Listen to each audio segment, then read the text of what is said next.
Okay. Well, this is the Android Police Podcast. I'm David Ruddick. I'm Ryan Whitwam. I'm Cody Toombs. I'm Corbin Davenport. And I'm Jules Wong. Special guest Jules, who actually writes. Ever. He writes for us now, so that's actually not that special. Scratch special. No. Yeah, he's not special at all. No. David is the only special guest. Before. So, yeah. But hi, welcome officially to me, and hi to all y'all. Welcome to you. Wow, rude. Oh, Really selfish.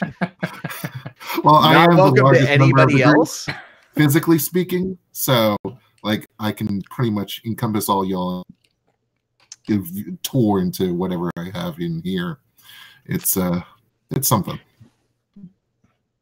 All right. Well, with that, I approve of this heavy use of y'all.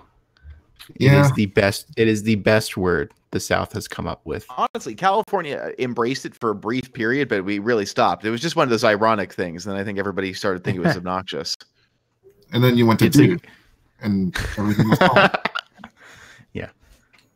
I do use dude slightly ironically. I will admit that. But I think that's all of California. And I think we've been doing it for a while. Dude.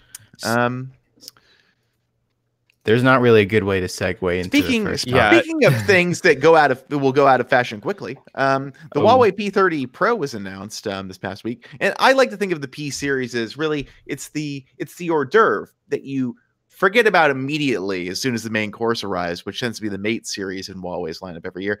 The P series always looks really good, and you're like, oh, it's amazing, all these crazy cool features, and then Huawei's like 6 months later, gotcha, psych, and then the Mate series comes out. But this year, the P30 Pro does look like it might be comparable to the Mate series in some respects. Maybe. I don't know. I can't do the high voice thing. I've been sick. Yeah, so last year the P20, I think the coolest thing about it was that it came in that awesome twilight color. That was, I mean, honestly, like it's the phone was fine, but that color was great.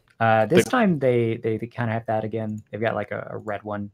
I love the colors, nice. especially the first one in our post. That's the blue and purple. That's so great. Yeah. Yeah. So this thing, it doesn't seem dramatically different, really, even than the Mate 20. Like, what did they change? Zoom. Just more. Oh yeah, that's right. It has that crazy the Zoom. Crazy. Yeah. I don't know. I'm sure this phone will be fine and it'll never come to the US. I mean, all of the Zoom samples I've seen are pretty impressive. Like so far, it's been like, okay, that's legit. It looks legit. I actually said wow very, very quietly to myself while I was watching Michael Fisher's video. That's an extremely high bar for technology in 2019. Saying wow quietly to yourself. Yeah. I mean, that's almost like launching the iPhone all over again.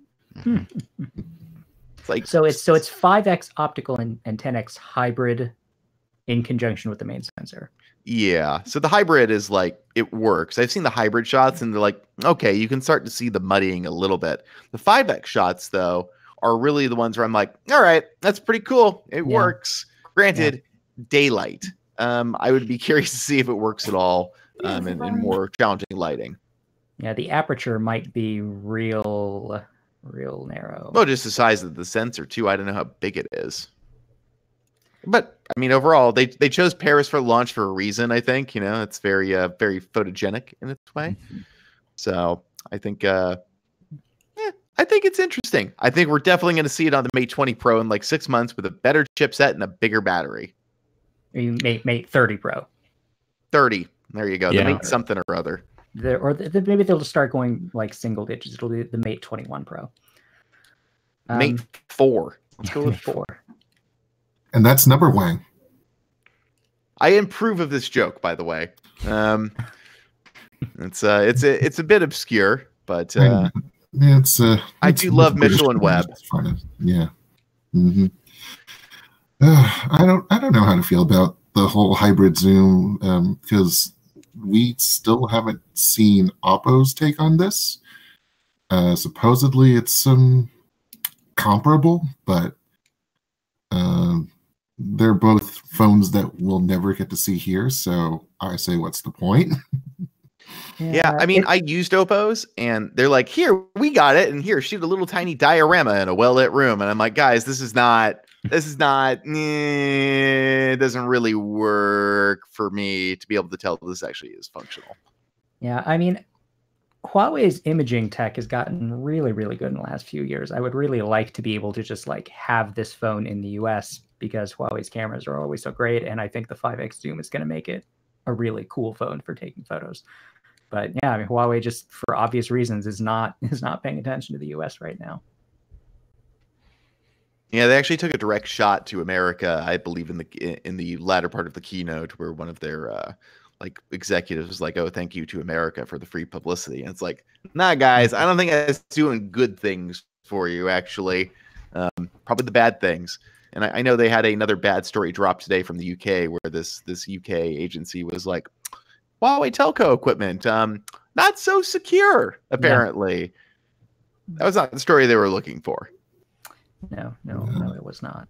The war between good news and bad news for them. Finance ministers versus security people. It's fun stuff. But it's also kind of a bore to cover for me. So but I take it. It is very boring. Yeah. Unquestionably. I also think that Huawei's price advantage with the P series is really evaporated. Like, yeah, the Pro starts at almost $1,200. Like if you translate it from European. Yeah, it starts at the same price as the Galaxy S10 Plus in Europe, I believe. I believe the S10 Plus in Europe is €1,000 and the P30 Pro is €1,000. And you can say, well, the P30 Pro's got better cameras than the S10 Plus, which it almost certainly does. But I mean, Samsung's screen's going to be better. And as far as software goes, it does not take me long to decide whose I would prefer. I don't need to know too much about what's going on new with the MUI versus the Mate 20 Pro. I'm going to take the Samsung phone for that. And that's what do you think about the extendable, the new file format, which... oh, God. Gosh. Huawei keeps changing file systems, yes, to improve performance by 20% for random reads or whatever. Which should make a difference in some stuff. So installing apps will be 10% faster. Yeah, I like that.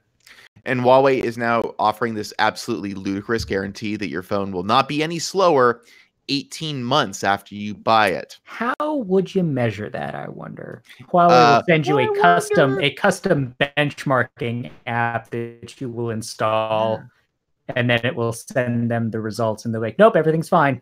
I wonder if it might be impossible. Yeah, have they developed it? That's just how Android works now. All the junk accumulates over 2 years. Yeah, and I mean, it's one of those things that would be impossible to like investigate unless somebody just used that as their only phone for 18 months and reported on it with some kind of like reliable benchmark that is not a benchmark because benchmarks are not reliable, to gauge performance. And like, nobody's going to do that. It's just not practical, not feasible. I mean, the guarantee is not like a legal guarantee, right? Like you're not signing a contract when you buy the phone. You can't take them to court over this. No, it's not even quite up to the level of like, slitting each other's hands and becoming blood brothers. It's not even, we're not even talking a blood contract or even a pinky swear. There's no pinky swear involved. Yeah, the pinky swear, I'd say it's more of a, don't cross your fingers behind your back kind of thing going on. I don't know if I believe them on that. So it is apparently time to shill for Twitch, which is what we call in the document. So if you're watching the Android Police podcast live, you can only do so on Twitch, and we are on Twitch, and you should watch us on Twitch if you want to see us live, and we're live every week around 5:30 p.m. PST.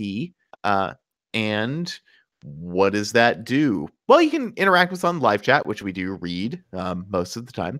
And you can also support us on Twitch. If you're an Amazon Prime subscriber, you get one free Twitch subscription per month on your Amazon Prime account.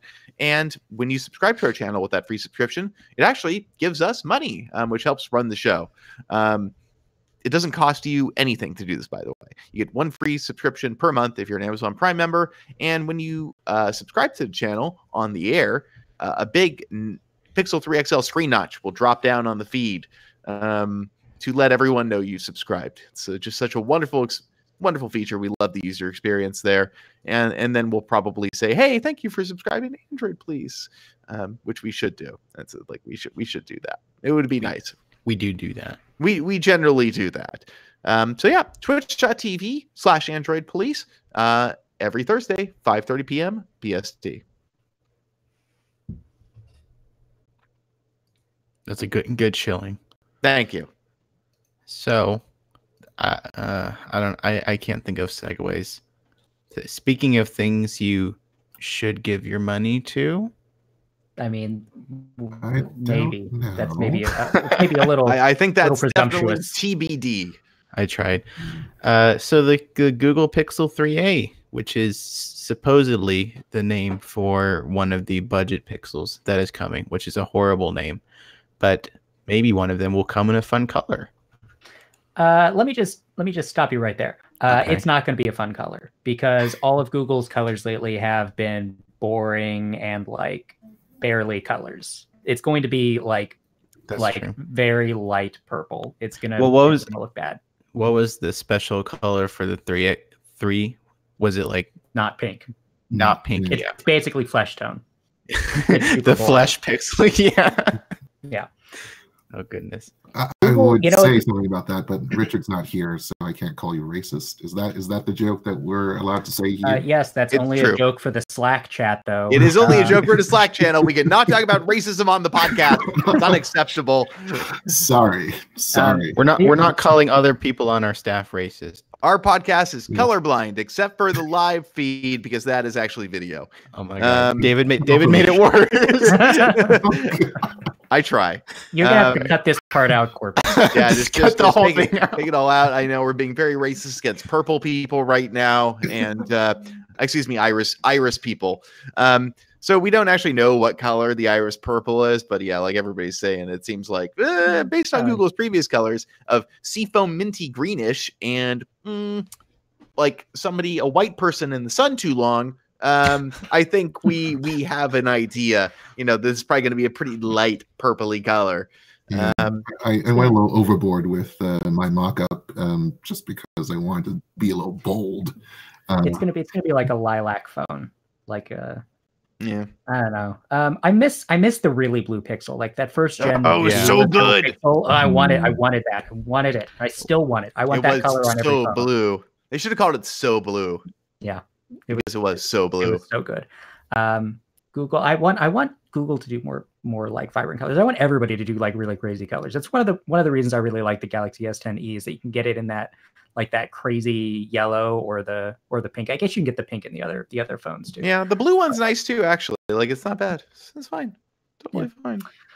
Yeah, I want bright colors on phones. That's what I want. So, what if Google released this phone alongside the new Avengers movie, and this was Thanos purple? Thanos is a pretty purpley purple. I don't know if I trust them to do that. Yeah, I don't think so. It would just be like that super dark shade of purple. It'd be perfect. I don't even think it's going to be like 1+ 6T purple thunder purple, and that's not even that purple. Like Google's going to be like purpley. It's going to be like it's the drop of purple in a sea of white. And it's like the concept purple whispered something to Google's ears, and they made the best of that, I think. Yeah, it's going to be like the lightest possible shade of purple. I really had to stop myself from making a very untasteful joke. I would have everybody know right now. Racist. No, it could have gotten more so. Trust me. So let's talk about 3A and 3A XL, which I agree are terrible names. I think the A is for like accessible, or I don't know. I feel like whoever asshole. named these is I'm not really certain what the A is. I'm still telling myself it's a placeholder name. I like how the XL, the 3A XL, is the 3 axle. I like unhatched Yoshi Egg in the chat. He said A for not affordable. I mean, we've been hearing about these phones for ages. They're still not out. But it's only been spring for like 7 days. So we said they'd come out in spring, and so we've still got like 3 months of spring. Did we know that before? Yeah. The ETA was spring. So you got a lot of spring left. So June. Could be. I would be surprised if they, honestly, so before or after Google I/O is really the question. I would be surprised if they weren't before, because Google I/O is going to be all about Android Q, and Google's going to launch some phones with Android P. So it just kind of doesn't make as much sense to me to launch them afterward when the focus will be more QE. I don't know. I feel like Google doesn't like having hardware stuff be the news at I/O. Yeah, And exactly. If they announce these before, then people are going to be like asking about the phones and talking about the phones. And okay, maybe that's a point. I feel like they'll wait until after I/O when they've had all their software stuff. Then they'll be like, oh, by the way, these phones are coming. Yeah, they usually don't do, at least that I can remember, they usually don't do hardware announcements that isn't paired with something specifically targeting developers. Like when they teased the Google Home first at I/O, they were like, and you'll be able to make software for this. Or when they announced, Android Wear, and they're like, we're going to show you how to make these apps. But here it'd just be like, yeah, you just make Android apps. No, it'd be like, this is one you can actually buy. You can afford to. It's not that expensive. And by the way, we're not giving everybody one. You have to go buy it. Yeah, Links Google, right here. Google doesn't do the big giveaways anymore. Yeah, they do not. It is not the reason to go to I/O. But don't tell Artem that, because he's holding out hope every year. Artem just wants free animation. He doesn't care if it's worth much. He just wants free stuff. I really think the only reason he goes is because he's had it like formulaically locked into his mind that I/O equal lots of free stuff. And then every time he goes, he's like, this is bullshit what they're giving us this year. And I'm like, Artem, they've been not been giving anybody anything for like 3 years. Yeah, Well, how's the food at least? They gave everybody home minis last time. Like, okay. Home minis and the Android things dev kit, which was actually worth like $200 or something, allegedly. So now Android things is dead on anything that isn't a smart display. Right. Now it's an antique, is what you're saying. I have that sitting in my closet, actually. Maybe it goes right next to the Nexus Q. I think they actually might appreciate in value. It's definitely a kind of a neat little thing. I think you can still buy them too, and they are $200, so they're not super cheap. But I think the 3A. So I mean, it sounds like 9to5 Google, who I trust on this kind of subject, really think that these are going to be slower, less resolution dense, less metal, and basically a little cheaper on a few areas, versions of the regular Pixels otherwise. Like, so same cameras, same software experience, same almost everything else aside from base storage options, which would be interesting. Well, if they have the same cameras, that makes them honestly pretty easy to recommend if they're below $500. Well, we saw pictures of them months ago. That came out, and that's when we found it had a headphone jack. Yeah. So all the people complaining about headphone jacks there, Google made a crappier Pixel just for you. All those Pixels falling off trucks in Russia. Real weird. I know. So strange. Mm-hmm. Because the Pixel factory, as we know, is in Russia. They make them there. Definitely not a bordering country. Every Pixel is delivered by truck. Yes. They're like Willy Wonka chocolate bars. Speaking of things delivered by trucks, I don't know. I'm sorry. That was pretty bad. I'm sorry for that. That was really, really terrible, Corbin. Listen. I'm really trying, okay? God. So the Samsung Galaxy S10 Plus has issues. Big surprise. New phone has issues. But these are not fun. They are major LTE signal problems on the S10 Plus. So David has been very frustrated about this in the Slack chat this week. Yeah, and honestly, I mean, so when I started reviewing the S10 Plus, I use it, and then I kept noticing, wow, I really can't get any phone calls whatsoever in my apartment on this phone, and that's not really working for me. So, and then I noticed, like, oh, I'm not getting like half of my text messages either. I go outside and suddenly text messages come in, which was not the experience I've had on literally any other phone I've used in the last year. So that was a bit not great. And so I did some side-by-side signal testing, and I realized, oh, wow, the S10 Plus gets noticeably worse signal in my, not just noticeably, very noticeably worse signal in my apartment than a Galaxy S10e or a Pixel 3 XL. So there's something going on with the antenna on this phone, and it sounds like it depends. If you have a good baseline level of service where you live, you may not ever notice it. But I guarantee if you can compare the DBM levels to another smartphone with the same SIM card, I bet the S10 Plus does worse in pretty much every scenario, which is troubling because you think the big phone should have the most room for the most antennas and should be the best performer. And I live in a pretty edge connectivity area for AT&T and T-Mobile, and I tested both of them.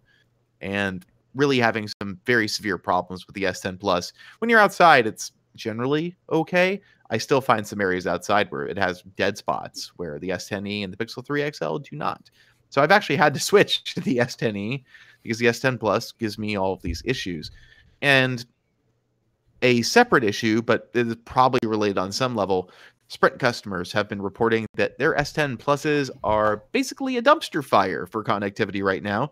And there is an update coming out on Sprint that will address some of these connectivity issues. You have a lot of people who are reporting near the edge of Sprint service that they're using all of their roaming data because it's connecting to Verizon or AT&T or T-Mobile's roaming bands.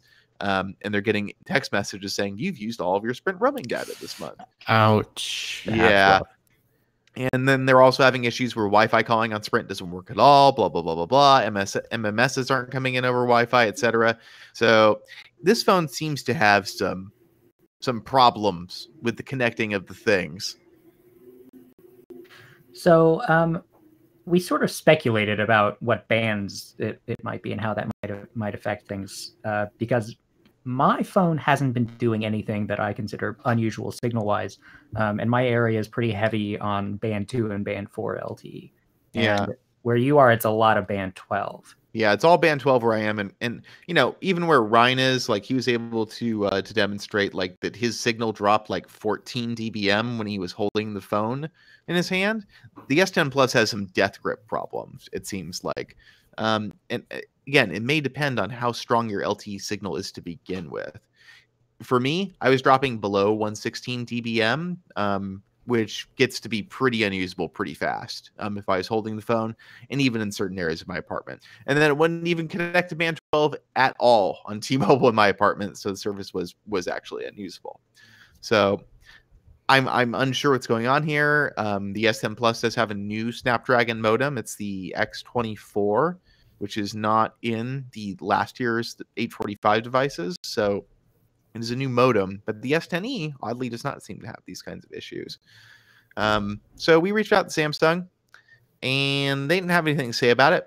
That's not surprising, but we'll see what happens. We'll be watching for OTA updates, which I mean, new phones always do get probably a couple significant ones in the first 3 or 4 months.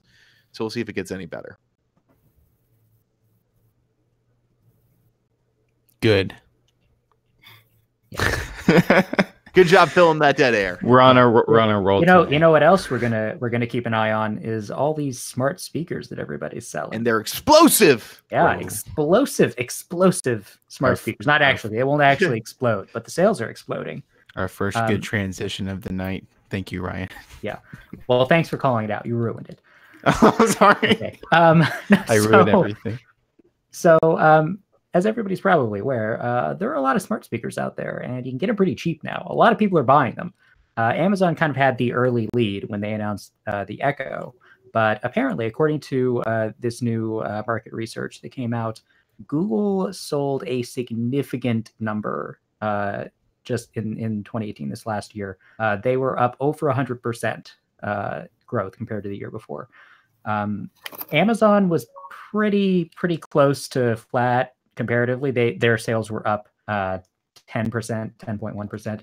So this actually leaves Google just about like 1% behind Amazon in the overall share of smart speakers. So Assistant is almost as common in these devices as Alexa is. And then when you factor in that everybody's Android phone also has Assistant, I think Google's in a pretty good place for this stuff. And I'm turning on my phone, like I'm triggering Assistant like every time I say something right now. But then also, you might not be aware, Alibaba and Xiaomi sell a lot of smart speakers in places where Google does not. And they were up significantly more because they sold almost no smart speakers in 2017, but in 2018 they sold several million. So we're talking like hundreds of percent or thousands of percent growth. So they have like, 9, 10, 11% market share for speakers that you probably have never heard of. Yeah, that makes a lot of sense. I think Google's strategy of actively pelting anybody who walks inside of a Target with home minis is really starting to pay off. Yeah. Because wow, you really cannot go to any big box store and it's not like, yeah, go to Costco, buy 5 pounds of beef, get a home mini, and go to Target, buy a case of toilet paper, get a home mini. It's so true. I remember what was it during Black Friday? Someone pointed out that I can't remember what store it was, but there was a store selling cooking pots. Yes, and it came Walmart. with a Google Home. Yeah. It's actually it's a little known fact. It's actually costs you more to not buy home minis. They actually if you try to leave a store without one, they charge you a fee. So yes. Yeah. They really are getting them out there. And that said, I really want Google to release a better version of the regular Google Home this year. Yes. It's time. God, it's been so long. It's been like 2 years. Can't wait. So it's been 2 years since they originally announced at I/O, and it's going to be 3 years in October since they actually launched the Home, I believe. Right?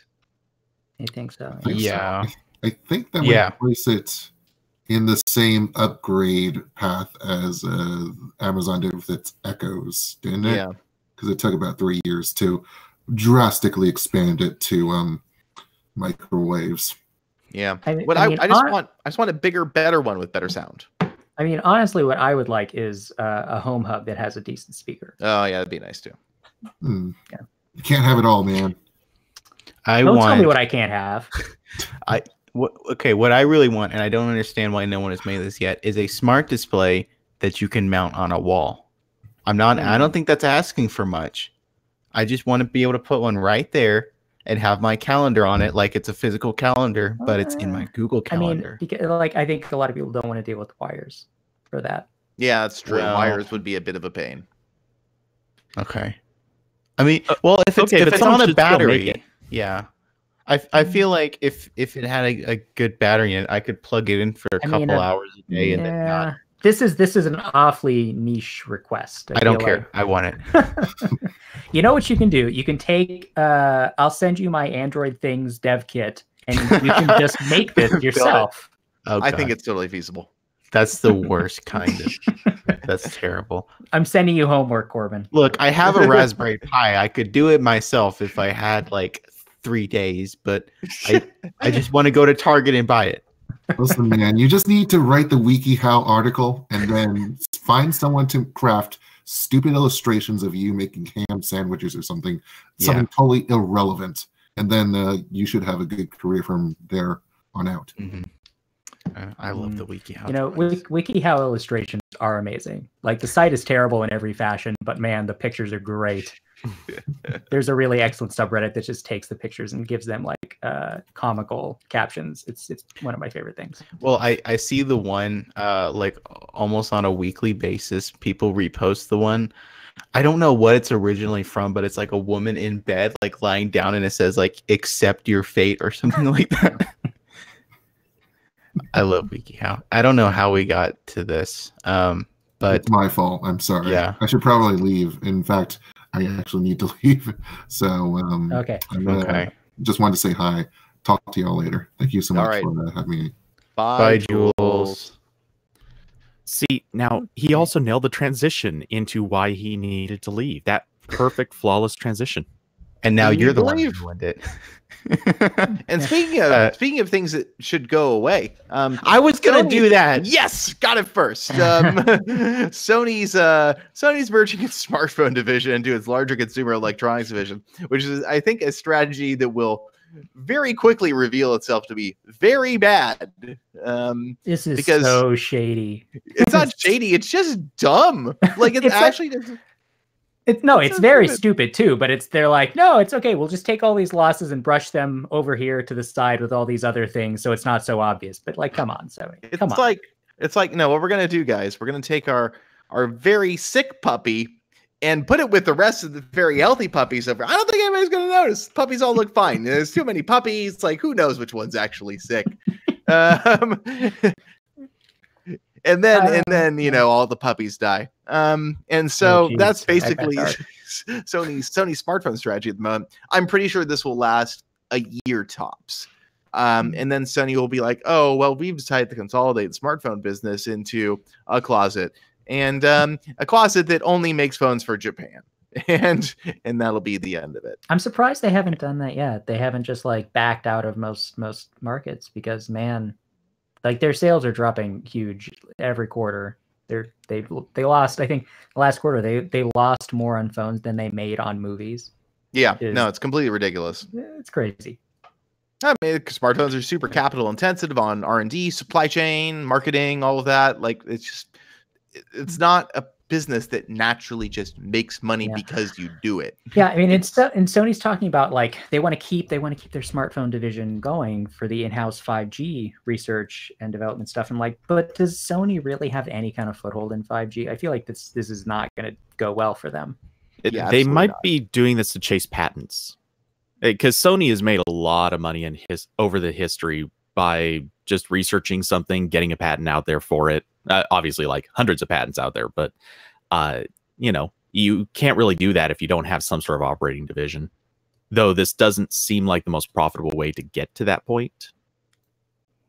I just think I think this is Sony very taking the long, hard Japanese road of finding an honorable way out of the smartphone business. I don't see it as anything else at this point. They have to know it's not going to work. It's just funny to me that like Spider-Man movies are now subsidizing Sony smartphones. Well, it's not. That's what it's come to. That business is separate. So this is the electronics division. So it's just products. Yeah, that's true. Sony has a lot of successful electronics divisions. Their TV division makes money. Yeah, it's like camera TVs, division makes cameras, money. and audio is what phones are merging See, with. I like to think that it's Discmans that are subsidizing this. They still make those, sort of. Well, I know Sony stopped making floppy disk a couple of years ago, so they don't have that cash cow anymore. Oh, that's a bummer. Yeah. Now, I don't see why Sony won't just make an Xperia Plate 2, because that will solve all their problems. No, it won't. No, what Sony should do is get out of the phone business and just make a really, really good like mobile gaming phone hub app for all of their first party and PlayStation exclusive titles, and focus on that, because that probably will actually make money. Making phones does not seem to be... Sony has nothing to add to the conversation at this point. There's nothing Sony has done with phones since the original Xperia Play that has been remotely interesting. They could just have somebody else make Xperia phones. Just license the brand to somebody else. Let them license your technology. Let them do all of this phone stuff that you're bad at, and maybe there will be... What is it? Is it TCL that is buying up every brand? They're starting to be like again, I hate to bring up Thanos again, but it feels like TCL's got like the Infinity Glove, and they've got BlackBerry, and they've got Palm, and they're getting HTC, and now they're gonna have Sony. Oh, I don't think TCL would ever take HTC or Sony. HTC comes with like they're an ODM, so like TCL considers them a competitor, and then Sony they wouldn't consider, because TCL makes TVs and Sony makes TVs, and TCL wants to be like, nah, you shouldn't buy a Sony TV. So it would be really weird for them to make Sony phones. They'll do it though. I think Sony's smartphone division is like RIP. I think it's pretty done deal at this point. Well, I mean, I get where that comes from, but at the same time, wasn't it just like, I want to say 2-3 weeks ago that they said that the camera division and the smartphone division were going to team up in some way, shape, or form, and the phones were going to get access to that. Yeah, they're going to send an intern over to the smartphone division from the camera team, and he's going to show them some pictures of the, you know the new Sony this cameras. is like an executive is like, hey, this sounds like a great idea. Let's definitely do this and tell people we're doing it. And engineers are going to be like, these actually are not compatible systems or ideas.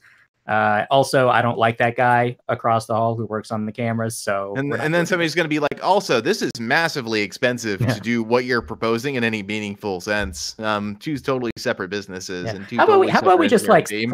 slap a Cybershot logo on this phone? We'll just call it. How about this? We take our highly successful camera division and then take resources away from it and put them in the smartphone division, which is bleeding money at an almost unprecedented pace. What could possibly go wrong? Yeah, regardless, you don't make an announcement like that unless you're at least planning to keep the division around for a while and do something with it. Have you traded company. Seen how Sony operates? Yeah, I kind of do. I feel like it's definitely something they would do. Yeah, it is. It's definitely something Sony would do. It's also like a Japanese company, and it's a very Japanese company thing to do, to announce a change of philosophy and approach. Okay, so does them working together mean we're finally going to get a Sony Alpha camera with Android on it? Because I would like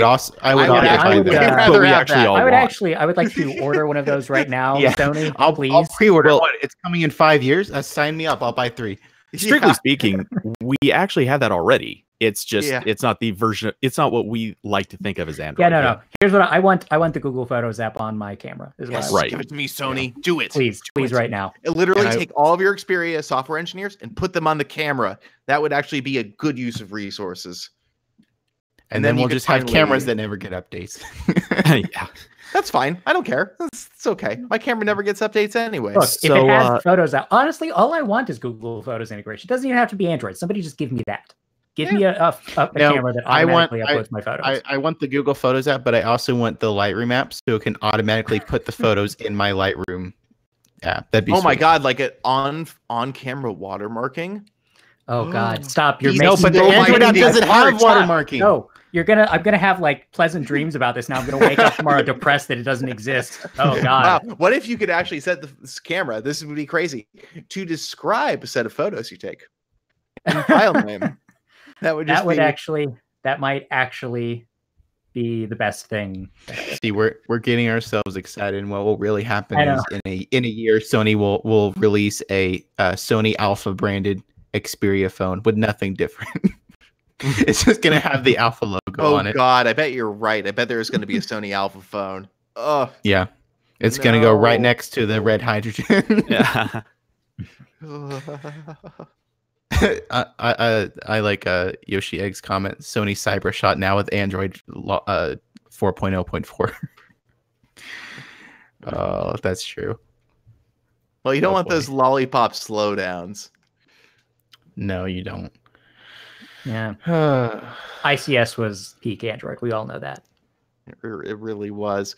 We're gonna chill for Twitch again, I guess. Just real quick. Twitch.tv/Android, please. If you're an Amazon Prime subscriber, you can subscribe to our podcast, which goes live every Thursday at 5:30 p.m. PST. We have a chat room. We watch it as per all of our references to the chat room. I think there have been like 6 of them today, maybe. I don't know, something like that. And it doesn't cost you anything to subscribe. If you already have subscribed to the podcast, you should resubscribe because it expires every month. And once again, it doesn't cost you anything. If you're an Amazon Prime subscriber, just link your Twitch account with your Amazon Prime account, which also doesn't cost anything, and subscribe, and you'll help support the show. Mm-hmm. So now onto the review portion of the show, where we talk about things we've written about and why we do or do not like them. That's actually what we call a review. So we just posted our Moto G7 review today, and it's not a bad phone. It's just, I feel like it's the first Moto G phone that just isn't worth the money. It's right. It's $300. Pretty big increase over last year. It has a better processor. It's the Snapdragon 636 instead of a 450 last year. So it's like, a whole like product block up. But I mean, it's got a notch. See, it's got the notch up at the top there. It's reasonably small. It's fine, like, using it. I like using the phone. I think it looks reasonably nice. Although when you get close, you can kind of tell, like, it's, you know, it's a cheap phone. Like the frame around the edge, it's plastic that's painted to look like metal, and it's just kind of cheesy. But the back is Gorilla Glass. It's got a fingerprint sensor on the back in the Motorola dimple, finally. And, you know, it's reasonably fast. The camera is mediocre. I think the camera is basically unchanged from the G6. And on the G6, it was kind of hard to complain because you could get that phone for $200 if you got it through Fi. Like at launch, it was a good deal. For $100 more, I feel like the camera is not really, it's not really good enough. And yeah, I mean, it's just, with everything Nokia is doing now, I feel like Motorola's issues with updating its phones, I mean, it's just becoming more of an issue. Like the G6, I checked before I posted this review last night just to make sure it still does not have a Pi update. And Motorola says you only get one major update on the G phones. So it'll get Android Q, and it's probably going to be very, very late. And that will be all you get. Yeah, with Nokia doing so well at these price points now, and also providing relatively timely updates. Like, yeah, Nokia, I believe, now has Pi on almost all of their phones. There's like one or two exceptions. Yeah, and a lot of those phones will get Q as well because, you know, like you get like 2 years of full updates. Yeah, I mean, we'll see how long HMD can keep that up. Yeah, they do release a lot of phones. They do release a lot of them, and they already dropped the Nokia 2, kind of. That was the one that was getting the optional Pi update because it wrecks performance. And I think there's one other phone they left out. I can't remember what. I think it might have been the Nokia 1, something like that. That would make sense. Yeah, Nokia right now is definitely trying to increase that customer loyalty, and obviously their treatment in reviews and general perception by doing the really rapid and consistent updates, which I think we can all agree are good, and as is their unskinned software, which is at least as good as Moto's in terms of performance for the most part.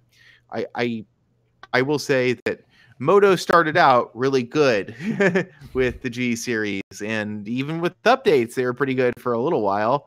And then after a while, it was kind of like, well, where's the money? And Moto kind of decided to start cutting corners and costs. Yeah, I mean, it's a bummer because that first Moto G phone, that was incredible. Like the value you got from that phone, that kind of spawned like a whole new wave of budget phones that didn't suck. Mm-hmm. And they've been like creeping upward every generation. It gets a little bit more expensive, and now I feel like this was a pretty big jump, and it's just kind of not really cutting it anymore. And it's not a bad phone. Like, I don't mind using it at all. It's just, I mean, it doesn't have NFC at $300. It's just kind of crazy. That's insane. Yeah, I know you need NFC. Target has NFC now, folks. Like, you gotta support NFC. I mean, and the cheaper versions of this phone, they have 720p screens, and the screens are big. Like, it is obvious that this is not a super crisp display, and I just can't really see myself using those. Yeah, to me, I feel like the E series is really kind of taking the banner for the G series at this point, where the E series is like, well, yeah, there are obvious trade-offs, but they're cheap. They're so cheap. Yeah. I think that's where Moto is still competitive in a way Nokia is having a harder time with, because the E series focus on big battery and big screen for a lot of it. Yeah, and Moto's phones do work on Verizon and Sprint. That is one thing that is a benefit, because Nokia still is mostly just GSM. Yeah, that's probably the only major edge Motorola has in the US now. But I think, I don't even think the E phones get one major Android update, do they? No, they don't promise any major update. They do not. Oh boy. Yeah, that's good. Yeah, and as from what I understand, Moto's gonna lose the Verizon edge. It sounds like Nokia's coming to Verizon, by this summer. So yeah, I'm excited to see what Nokia launches this year. I mean, the 9 there were a lot of problems with that, but that was a very ambitious phone. I'm hoping that like the follow-up to the 6 will be, a good thing. Yeah, I mean the 9. Talk about like, they came out with a super ambitious camera phone, and some of the camera samples I've seen are great, but then like I see like half the reviewers out there saying like, well, I feel like pretty much every photo I've taken is kind of garbagey unless I put it through processing and stuff and try to make it look nice. And then they can look pretty good. and then half of reviewers are like, "Oh, it's amazing! It takes outstanding photos." Yeah. I mean, I think a big problem with it is that it's so inconsistent. You can take a photo 2 seconds apart that looks totally different than the one you just took. Oh, that's really unfortunate. And I think that comes down to like the viewfinder thing. Like Michael Fisher was saying in his video review, like, "Oh, well, don't rely on the viewfinder." Oh yeah, they look tell you totally different jack." than the viewfinder. Yeah, that's insane to me. Like, then what's the viewfinder? The viewfinder's just for like seeing what you're looking at. I mean, it takes so long to process. Like, I guess it's not really surprising that it looks totally different than what you just saw on the screen. But then I think, with the P30 Pro this week, like any thunder Nokia had about camera just got completely stolen. And it's just, nobody's going to be talking about that phone anymore. Yeah, I mean, that's maybe the best because there were a lot of problems. I should actually turn it on again and see if that update ever came through. I bet it didn't. Yeah, and I bet even if it did, it probably doesn't make it that much better. Let's just keep going down the price scale. Corbin took it all the way down the way down. The smartest dumb phone OS on the planet. That's probably very insulting to KaiOS, but it's kind of also true. So KaiOS, Corbin took a look at it, which is really the way people should think about KaiOS is it's the only feature phone OS where Google has a strong foothold. And so Google's products are available there. Turn-by-turn navigation, Google Assistant, and probably some other stuff. Yeah, so KaiOS has been around for a little while now. It's actually a fork of Firefox OS, funny enough.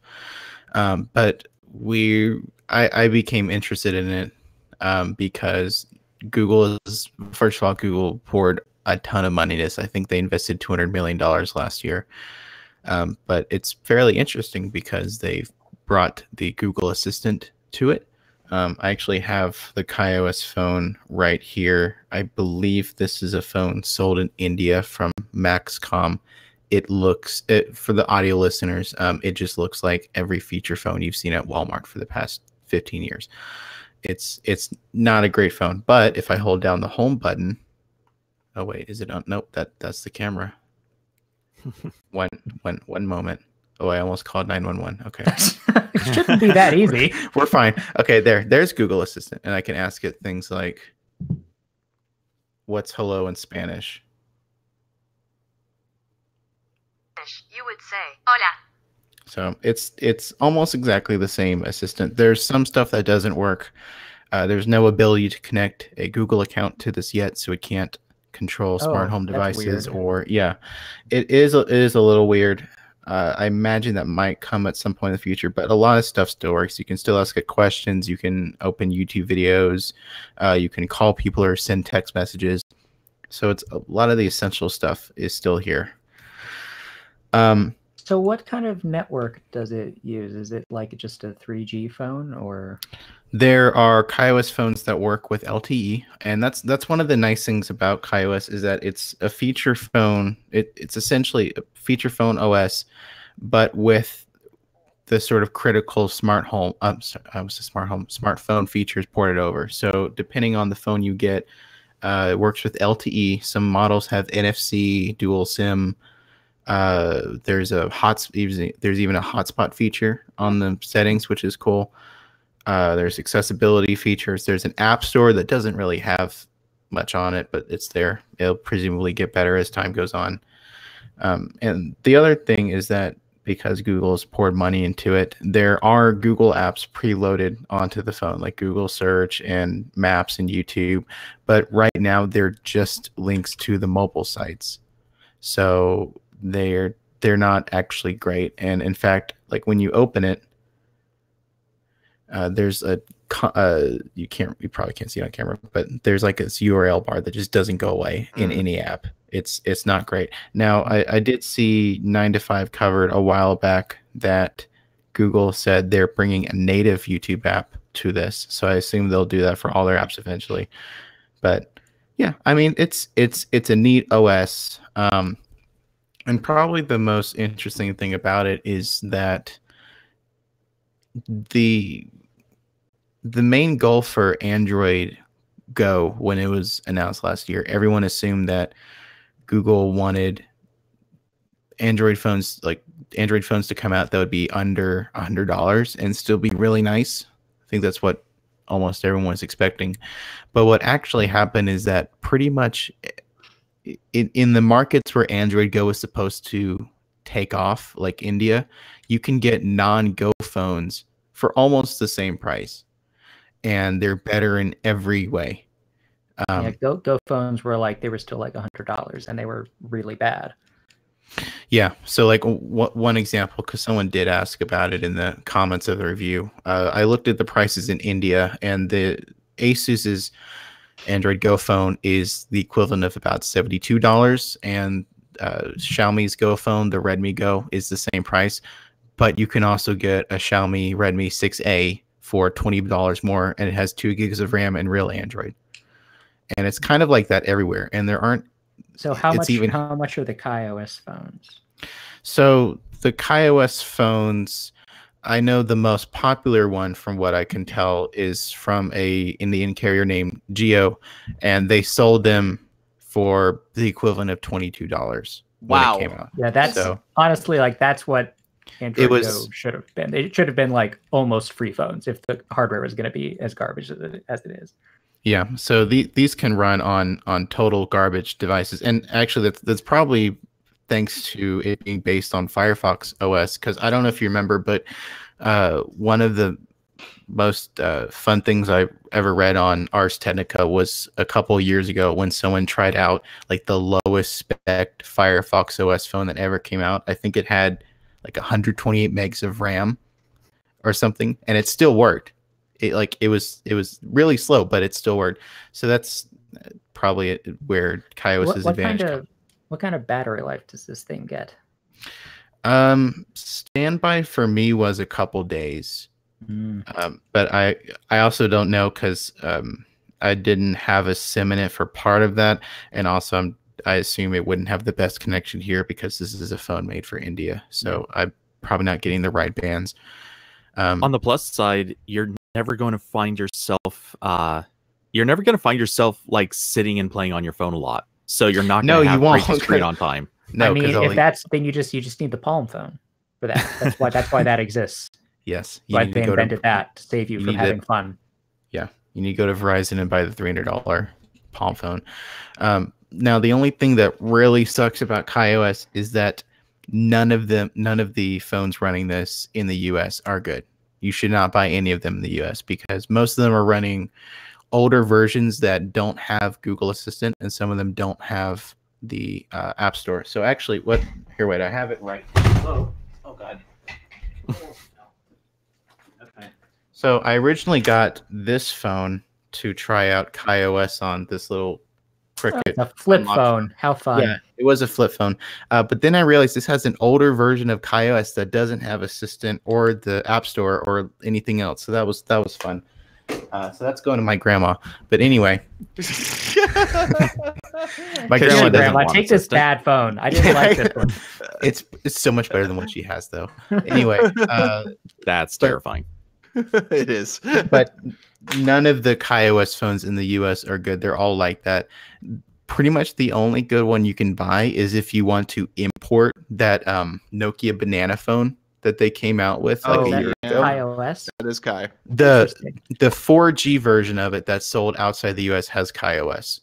The one that's sold here has Nokia's own thing. I would imagine that phone's probably fairly pricey, though. Yeah, it is. I looked on. It's like a lifestyle phone. Yeah, I looked on eBay, and it's about $110 to import. Not worth it at all.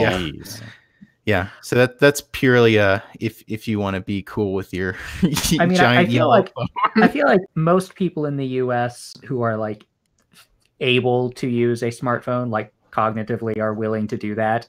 They're fine buying like $100. Yeah, KaiOS is definitely not for the US market. Yeah, this is not meant for probably 95% of people listening. This is for the people that are living in developing countries and they maybe can't afford a smartphone, or they just... I mean, and that's what we were saying about Android Go, a year ago, but it seems like they weren't able to follow through on that intention because the phones are all still so expensive. But maybe KaiOS is the way Google gets to all those people now. Yeah. Yep. And everyone who gets a KaiOS phone will have Assistant and all the other Google apps preloaded. Google will get those nice next billion internet connected users. Well, but first they have to let them sign in to the phone. Well, yeah. I mean, you can do it through the web browser. Like you can log into your YouTube account. Yeah. I mean, it's interesting because I mean, I don't really honestly understand like the practical demands of the person who is in a developing country. I mean, you have to probably assume things like electricity availability is spotty. Mobile network connectivity is probably spotty too. It's probably just there sometimes. And then you probably also have to assume like everybody in a developing region aspirationally wants a big screen full touch smartphone, like they because that is your window to the wider world. A KaiOS phone like this is not going to provide you that. It's going to provide you communication and connectivity. Yeah, which is well, a different set of features. To be fair, you're also describing a crowd that is not necessarily the majority in a lot of those regions. There are plenty of people who really just want the phone. They need something that they can use and survive on. Yeah. But they're not necessarily chasing the I need the full like extensive web browsing that can do anything. That you don't have that crowd as a majority. Well, yeah, what KaiOS is really good at is sort of having this basic phone experience, but also still having what have become necessities in the past decade with smartphones. So it still has a long battery life, which is helpful for someone that maybe doesn't live in a region with the best electricity. But it still has Google Maps. It still has 4G LTE, whatever signals available to pick it up. It also has Wi-Fi. Again, I know Wi-Fi isn't even widespread in countries like India, but it just, helps communication. But no, I mean, I think it's pretty interesting, and I'm interested to see where it goes because it's still very much in the early stages. And from what I can tell, there are a lot of major changes still being worked on. Like I believe Google right now is working on improvements to Chrome's engine specifically designed for phones without touchscreens. So it seems like the internal engine of KaiOS, which still uses Firefox because it's based on Firefox OS, that'll eventually switch to Chromium. So there might be a pretty significant shift there. And of course, Google's still working on native apps. And I'm thinking this will probably take off more once WhatsApp and other apps like that become available, because it shocked me that it's not already available, because that seems like the text entry on that is T9, right? It is, yeah. But there is a microphone, so I think you can do voice input. I'm not actually sure. It would at least be supported because Google's stuff is there, or rather, at least it would be possible. Are all KaiOS phones number pads? They don't have like a QWERTY, like a little tiny QWERTY version or anything? I haven't seen a QWERTY phone. I know KaiOS has an incomplete list of their devices running the OS on their website, and they all are either like these sort of candy bar phones or they're flip phones. Yeah, I mean, if something that costs $22 that could let you actually like converse in WhatsApp reasonably well, I think would probably sell like hotcakes in lots of countries. Yeah, and it's funny, they actually do have because I was looking to see if it was available, and they have a Q&A page on their website that specifically says, no, WhatsApp is not available, but we're working on it.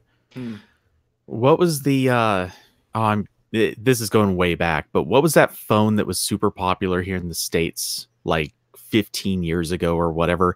It was, I think it had Kick in the name, and it was... Sidekick. Yeah, Sidekick, yeah. Sidekick, yeah, I'm totally picturing that coming back as a KaiOS phone. Yeah, that was a T-Mobile thing. Danger, that was Andy Rubin's thing before. That was the Andy Rubin phone. Yeah, that was back when instant messaging on a phone was super novel and interesting, and you had to have a whole special phone just to do it. Yeah.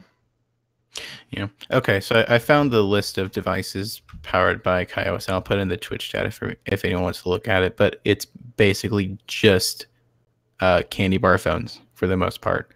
And most of these are whatever is at the very top of this post has a QWERTY keyboard, though. Like the hero image on this page. Yeah.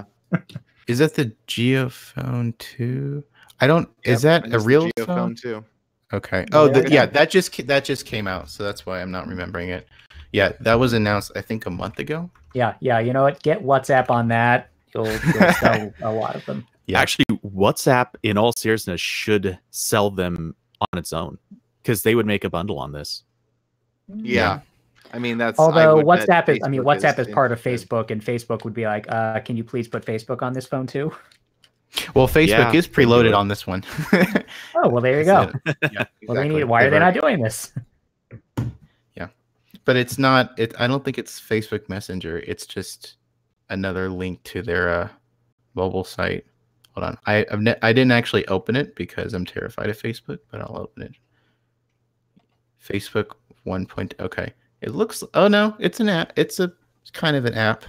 It doesn't have a URL bar on it. Interesting. There we go. Yeah, it still could be a wrapper thing. But Yeah, whatever. I'm sure it is. Probably is. Well, it's all wrappers because it's Firefox OS. Yeah, so yeah, all apps that's are true. JavaScript. Oh yeah. Yeah, I was looking at really quickly. I looked into their like development recommendations and stuff like that, and they're basically pushing people to use React.js. So, yep, definitely that kind of thing. So yeah, it's interesting, and I'm interested to see where it goes because this might be the first OS in a decade that gets some amount of steam against Android and iOS, even though it's still invested by Google, so it's not really a thing for smartphones. But it's still interesting, and it works. It functionally works, and it's kind of beating Google at its own game when it comes to Android Go, because this is actually making internet connected devices available for more people, whereas Android Go is just making shitty phones available for the same prices as good phones. So yeah. Oh, weird. Development with KaiOS is actually done with ADB. Huh. The Android Yeah. tools ADB. That makes Bizarre. sense. I know Firefox has used bits and pieces from Android. All right. Well, I think with that, we're ready to call it a wrap this week. Thank you for listening, everybody, and we will catch you all next time. Good night, everybody. Bye.